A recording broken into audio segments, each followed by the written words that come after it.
Now this is a Coleman Dual Fuel Powerhouse 414 model, and you can see how there's a little flame from leakage from that chamber. And even if I push it, it's just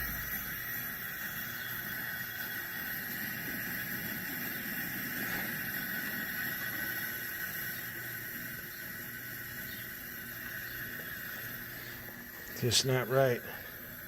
Shouldn't be flame there. Alright, I guess I have to do some investigation, find out what that's all about. Okay, I'm going to cut her completely off.